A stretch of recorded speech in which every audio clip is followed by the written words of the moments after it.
नमस्कार, superfast top 10 news में आपका स्वागत है। मैं हूं आपके साथ समीक्षा दादीज। आइए बात करते हैं आज की तमाम ताजा खबरों पर। मणिपुर हिंसा मामले में आम आदमी पार्टी की मुख्य प्रवक्ता प्रियंका कक्कड़ ने मंगलवार को भाजपा पर कई गंभीर आरोप लगाए। प्रियंका ने दावा किया कि मणिपुर की डबल इंजन की सरकार अब तक दो समुदायों के बीच हिंसा को रोकने में विफल रही है। साथियों, मई 3, 2023 को मणिपुर में दंगे शुरू हुए थे। हजारों की संख्या में वहां पर घर जलाए जा चुके हैं, लोगों को मारा जा चुका है, रेप्स, मॉलेस्टेशन के केसेस हुए हैं। दो समुदायों के बीच आज तक 1 साल के ऊपर भी दंगे रोक नहीं पाई वहां की डबल इंजन की सरकार। जब लगातार एन बीरेन सिंह वहां के मुख्यमंत्री का इस्तीफा मांगने की डिमांड उठने लगी, क्योंकि वो बिल्कुल इनकॉम्पिटेंट मुख्यमंत्री रहे, तो अमित शाह जी ने सदन के पटल में कहा कि हमें उनसे हर तरह की कोऑपरेशन मिल रही है, इसलिए उनसे इस्तीफा नहीं लिया जा रहा। ये क्या कोऑपरेशन थी और क्यों उनको अब तक हटाया नहीं गया, उस बात का जवाब शायद उन टेप्स में निकलकर सामने आया है जो एक जुडिशियल इंक्वायरी के साथ, जुडिशियल कमीशन के सामने रखी गई हैं। एफिडेविट समेत ये टेप्स रखी गई हैं। अमित शाह जी ने उनको कहा बॉम्ब मत, तुम बॉम्ब मारता है। वो हंसते हुए सबको बता रहे हैं कि अमित शाह जी ने कहा अरे बीरेन सिंह तुम बॉम्ब मारता है, नहीं मारना है। डीजी को बुलाकर अमित शाह जी ने समन किया, कहा बॉम्ब नहीं मारना है, और बीरेन सिंह जी कह रहे हैं चुपके से यूज करना है। दो समुदाय के बीच में शांति बनाने की बजाय वहां के मुख्यमंत्री इंस्ट्रक्शंस दे रहे हैं बॉम्ब चुपके से मारना है। क्या यही वजह है जो अब तक वहां पर राइट्स कंट्रोल नहीं हुए, शांति कायम नहीं हुई? प्रधानमंत्री मोदी एक बार भी अब तक मणिपुर नहीं गए। लोकसभा चुनाव के प्रचार के टाइम भी प्रधान प्रचारक मणिपुर नहीं गए। क्या यही वजह है? क्या इसी कोऑपरेशन की बात कर रहे थे अमित शाह जी सदन के पटल पर, जिस वजह से इनका इस्तीफा नहीं लिया गया? इससे भी ज्यादा भयावह मुझे लगता है, आप सबको पता होगा कि मणिपुर का इंस्टेंस हम सबके सामने कब आया, जब हम सबने देखी वो वीडियो, वो वायरल वीडियो जिसमें कारगिल योद्धा की वाइफ को नग्न अवस्था में इधर उधर हाथ लगाते हुए, प्राइवेट पार्ट्स पर हाथ लगाते हुए परेड कराया गया, और उनको परेड कराने के बाद उनके साथ रेप किया, उनका टॉर्चर हुआ। बकायदा टेस्टिमनी है इस बात की उन महिलाओं की ऑन रिकॉर्ड। और बीरेन सिंह जी क्या कह रहे हैं उस इंसिडेंट के बारे में, जिस इंसिडेंट ने हमारे सबके कॉन्शियंस को झकझोर दिया था। उस इंसिडेंट के बारे सुनिए, टेप्स में क्या खुलासा हुआ है, मुख्यमंत्री मणिपुर के बीरेन सिंह जी क्या कहते हैं। जिस मॉब ने इनको जो दो महिलाओं को, कारगिल योद्धा की वाइफ को नग्न अवस्था में परेड कराया जिस मॉब ने, और उसके बाद उनका रेप किया, बीरेन सिंह जी कहते दिख रहे हैं कि हमें कहना चाहिए था कि वो मॉब ने तो उनको कपड़े पहनाए, उनको घर भेजा कपड़े पहनाकर, और क्या सबूत है इस बात का कि उनका रेप भी हुआ। ये स्थिति थी मणिपुर की, ये वहां के सीएम हैं, ये भाजपा की डबल इंजन सरकार है। क्या इनको बेटियों की इज्जत, महिलाओं की इज्जत के प्रति कोई भी संवेदना है? ये बहुत ही ज्यादा शॉकिंग डिटेल्स इमर्ज हुई हैं। डेफिनेटली इस पर गृह मंत्रालय को और बीरेन सिंह जी को जवाब देना चाहिए। क्यों अब तक बीरेन सिंह वहां के मुख्यमंत्री? अनुसूचित जाति और अनुसूचित जनजाति के आरक्षण पर सुप्रीम कोर्ट के फैसले के विरोध में दलित संगठनों ने मोर्चा खोल दिया है। इसको लेकर 21 अगस्त को भारत बंद की घोषणा की गई है। भारत बंद को बहुजन समाज पार्टी का भी समर्थन मिल गया है। इसके लिए पार्टी की ओर से छोटे बड़े कार्यकर्ताओं को भारत बंद का हिस्सा बनने के लिए कहा गया है। सोशल मीडिया पर भी भारत बंद ट्रेंड कर रहा है। आइए आपको बताते हैं कि क्या है पूरा मामला जिसके कारण भारत बंद का आह्वान किया गया है। 69,000 शिक्षक भर्ती मामले में हाईकोर्ट के फैसले के बाद अब इस मामले में जिन उम्मीदवारों का सिलेक्शन हुआ था उन पर गाज गिर गई है। 4 सालों से नौकरी कर रहे हजारों शिक्षकों को अब बैंक के एक नोटिस ने परेशान कर दिया है। दरअसल 69,000 सहायक शिक्षक मामले में जिन बैंकों ने उम्मीदवारों को लोन दिया था अब उसकी रिकवरी करने का आदेश जारी किया है। इस बात का नोटिस अब सोशल मीडिया पर भी वायरल हो रहा है। लेटरल एंट्री मामले को लेकर विपक्ष बीजेपी पर पूरी तरह से हमलावर है। इसी कड़ी में आम आदमी पार्टी के राज्यसभा सांसद संजय सिंह ने भी बीजेपी पर निशाना साधा और उन्हें आरक्षण विरोधी बताया। जय हिंद साथियों, भारतीय जनता पार्टी देश में आरक्षण को खत्म करना चाहती है। पूरे लोकसभा के चुनाव के दौरान हम लोगों ने एक एक रैलियों में, सभाओं में देश की जनता को जागरूक किया और यही कारण था कि बीजेपी 240 पे रुक गई। 400 तो छोड़िए, अगर 300 भी आ जाता तो आज भारत का संविधान खत्म करने की प्रक्रिया शुरू हो जाती, आरक्षण खत्म करने की प्रक्रिया पूरी तरीके से शुरू हो जाती। आपने इनको 240 पर रोका, लेकिन बीजेपी अपनी हरकतों से बाज नहीं आ रही। इनका एकमात्र मकसद है आरक्षण को खत्म करना। सफाई कर्मियों का आरक्षण आउटसोर्सिंग करके खत्म कर दिया। सिक्योरिटी गार्ड्स की नौकरी अलग अलग जगहों पे आउटसोर्स करके सरकारी जो नौकरियां मिलती थी खत्म कर दिया। चपरासी की नौकरी, क्लास 3 की नौकरी, क्लास 4 की नौकरी सरकारी विभागों में आउटसोर्सिंग के नाम पे खत्म कर दिया। एक सबसे बड़ी नौकरी थी जिसमें दलितों की, पिछड़ों की, आदिवासियों की भागीदारी होती थी, उसमें आरक्षण खत्म कर दिया।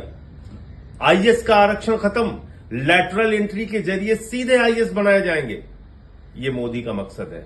अब तक 63 आईएएस लैटरल एंट्री के जरिए प्रधानमंत्री नरेंद्र मोदी ने बनाए हैं। ये गुनाह किया है भारत के प्रधानमंत्री नरेंद्र मोदी ने और उनकी पार्टी भारतीय जनता पार्टी ने। बीजेपी बेनकाब हो चुकी है। 63 आईएएस बगैर आरक्षण के भर्ती किए गए। किस आधार पर भर्ती किए गए? अभी 45 आईएएस की भर्ती और करने के लिए, लैटरल एंट्री के जरिए करने के लिए, पिछले दरवाजे से करने के लिए इन्होंने विज्ञापन निकाला। किस आधार पर आपने निकाला? आप बाबा साहब के संविधान को नहीं मानते? आप भारत की आरक्षण व्यवस्था को नहीं मानते?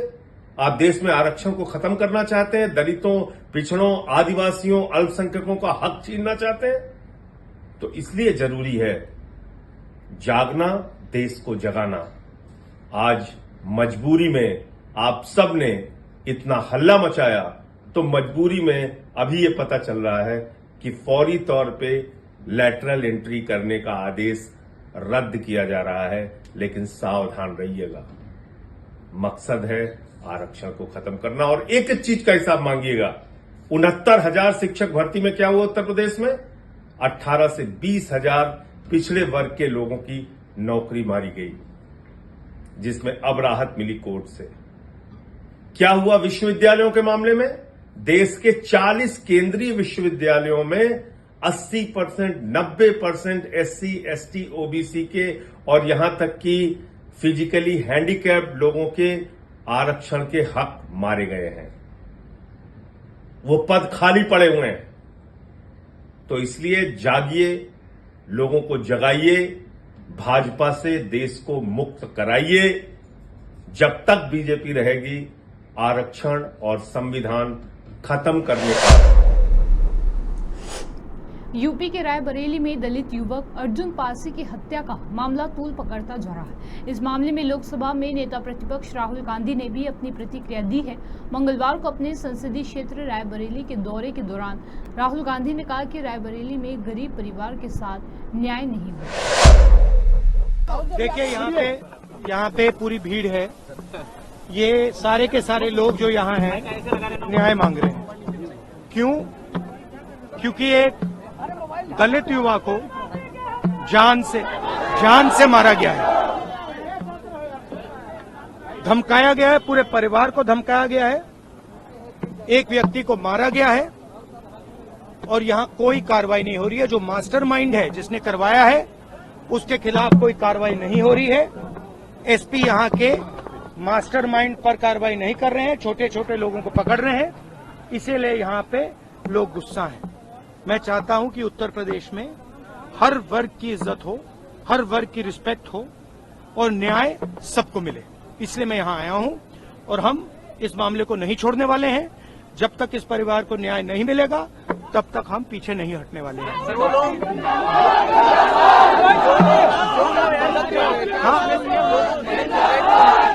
हाँ, इसमें यहाँ पे क्या हुआ है, मैंने परिवार से बात की, माता जी से बात की। उन्होंने कहा कि छोटा बेटा बाल काटता है, 6-7 बार युवा आए उसके पास और उन्होंने उससे बाल कटवाए और पैसे नहीं दिए। आखिरी बार पैसे नहीं दिए तो लड़के ने कहा कि देखिए आज आप मेरे को पैसे दे दीजिए, और उसके बाद उसकी हत्या, उसके भाई की हत्या की गई। तो क्लियर कट अन्याय हुआ है, परिवार के खिलाफ, समाज के खिलाफ अन्याय हुआ है और इसको रेक्टिफाई करना पड़ेगा। मतलब ये चॉइस नहीं है, इनको रेक्टिफाई करना पड़ेगा। बात समझ आई? न्याय मिलेगा इनको। देखिए फांसी दो ये कानून के पर है, ये मेरा काम नहीं है, मगर कानून लागू करवाना, दबाव डालना वो मेरा काम है। मैं यहाँ पीछे नहीं हटूंगा। दलित परिवार है, इसीलिए ये हो रहा है। कोलकाता भैया, यहाँ पे मैं इस इंसिडेंट में आया हूँ। मैंने कलकत्ता के इंसिडेंट पे अपनी टिप्पणी करी है, अपने व्यू रखे हैं। यहाँ पे मैं डिस्ट्रैक्ट नहीं करना चाहता हूँ, इसलिए मैं यहाँ इनका मामला उठाने आया हूँ। लास्ट क्वेश्चन, आज सुप्रीम कोर्ट ने डॉक्टर से कहा है कि अपना प्रोटेस्ट एंड करना है। एज एलओपी आपका क्या व्यू है? सुप्रीम कोर्ट ने डॉक्टर से कहा अपना स्ट्राइक एंड करना है। एज एलओपी देखिए भैया, मैं यहाँ इस मामले में आया हूँ। सर, अब मैं जानता हूँ कि आप इस मामले को उठवाना नहीं चाहते हो, आप डिस्ट्रैक्ट कराना चाहते हो, ठीक? क्योंकि आप दलितों की बात नहीं रखना चाहते हो।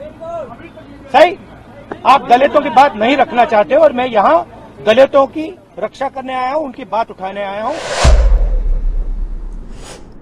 कोलकाता मामले को लेकर लगातार बीजेपी शुरुआत में राहुल गांधी की चुप्पी पर सवाल उठाती रही। इसके बाद राहुल गांधी ने ट्वीट किया। वैसे तो राहुल ने सोशल मीडिया हैंडल एक्स पर जो पोस्ट किया था उसमें उन्होंने कोलकाता समेत देश के अलग अलग हिस्सों में हुए कई रेप केस का जिक्र किया था, लेकिन पश्चिम बंगाल की मुख्यमंत्री ममता बनर्जी ने काफी नाराजगी जताई। महाराष्ट्र की राजधानी मुंबई के निकट ठाणे जिले के बदलापुर में लोगों का ये जम्मे गफी, लोगों की ये भारी भीड़ बेटियों के हक में खड़ी हो गई है, क्योंकि अब पानी सिर के ऊपर निकल चुका है। 10 साल पहले दिल्ली की निर्भया के बाद कानून सख्त हुए, लेकिन लोगों के जहन की गंदगी बढ़ी ही है। कोलकाता के घाव भरे ही नहीं थे कि बदलापुर के एक स्कूल में स्वीपर अक्षय शिंदे की हरकत ने देश को हिला दिया। सोचिए, 3 साल 4 साल की बच्चियों के साथ गंदी हरकत। इस मानसिकता के खिलाफ ठाणे के बदलापुर में लोग उबल पड़े हैं। ये भीड़ हिलने का नाम नहीं ले रही थी। लोगों का गुस्सा स्कूल प्रबंधन से लेकर पुलिस और प्रशासन पर भी था। मामले के खुलासे के बाद कथित तौर पर इसे दबाने की कोशिश से लोग आग बबूला हो गए। लेटरल एंट्री पर चल रहे घमासान में आम आदमी पार्टी ने भी बीजेपी पर निशाना साधा। उन्होंने आरक्षण और संविधान पर बीजेपी पर जमकर निशाना साधा। आम आदमी पार्टी के राष्ट्रीय प्रवक्ता जैस्मिन शाह ने कहा कि मोदी सरकार लेटरल एंट्री में पिछड़ों, दलितों के अधिकार के आरक्षण को छीनने का प्रयास कर रही थी। उन्होंने कहा कि बीजेपी ने पिछले चुनावों से कुछ नहीं सीखा। भाजपा ने 2024 के चुनाव से कोई भी सीख नहीं ली।